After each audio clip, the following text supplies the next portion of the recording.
మీకు చేతులు కాళ్ళు తిమ్మిర్లుగా అనిపిస్తున్నా, కొన్ని విషయాలు మర్చిపోతున్నట్టు అనిపిస్తున్నా ఈ వీడియో తప్పకుండా చూడండి. సాధారణంగా విటమిన్ B12 డెఫిషియన్సీ అనేది వెజిటేరియన్స్ లో మాత్రమే ఉంటుంది అనుకుంటున్నారు, కానీ నాన్ వెజిటేరియన్స్ లో కూడా ఈ సిమ్టమ్స్ కనిపిస్తే విటమిన్ B12 డెఫిషియన్సీ ఉండొచ్చు. విటమిన్ B12 అనేది మన బ్రెయిన్ కి, మన నర్వ్స్ కి చాలా ఇంపార్టెంట్ అయిన ఒక విటమిన్. ఈ విటమిన్ B12 మన నర్వ్స్ చుట్టూ ఉండే ప్రొటెక్టివ్ కవర్ ని, అంటే మైలిన్ షీట్ ని మెయింటైన్ చేస్తుంది. మైలిన్ గానీ డ్యామేజ్ అయితే నర్వ్ సిగ్నల్స్ స్లోగా ట్రావెల్ చేస్తాయి. అటువంటి విటమిన్ B12 డెఫిషియన్సీ ఉన్నప్పుడు మనకి ప్రాబ్లమ్స్ ఈ రూపంలో కనిపిస్తాయి. ఫస్ట్, హ్యాండ్స్ లో, లెగ్స్ లో తిమ్మిర్లు రావడం, మంటలు పుట్టడం. సెకండ్, మెమరీ ఇష్యూస్ రావచ్చు.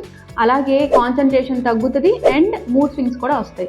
థర్డ్, బ్యాలెన్స్ ప్రాబ్లమ్స్ కూడా రావచ్చు, అంటే నడిచినప్పుడు తోలడం. సివియర్ కేసెస్ లో స్పైనల్ కార్డ్ ఇన్వాల్వ్మెంట్ కూడా జరగచ్చు. ఈ విటమిన్ B12 డెఫిషియన్సీ రిస్క్ ఎవరికి ఎక్కువగా ఉంటుందంటే పెద్దవారిలో, వెజిటేరియన్స్ లో, అలాగే కొన్ని రకమైన షుగర్ టాబ్లెట్లు తీసుకున్న వారిలో, చాలా రోజులుగా గ్యాస్ టాబ్లెట్లు యూజ్ చేస్తున్న వాళ్ళలో ఎక్కువగా ఉంటుంది. బట్ గుడ్ న్యూస్ ఏంటంటే సింపుల్ బ్లడ్ టెస్ట్ తో విటమిన్ B12 డెఫిషియన్సీని డిటెక్ట్ చేసుకోవచ్చు. ఎర్లీగా ట్రీట్మెంట్ స్టార్ట్ చేస్తే లాంగ్ టర్మ్ కాంప్లికేషన్స్ అన్ని ప్రివెంట్ చేసుకోవచ్చు.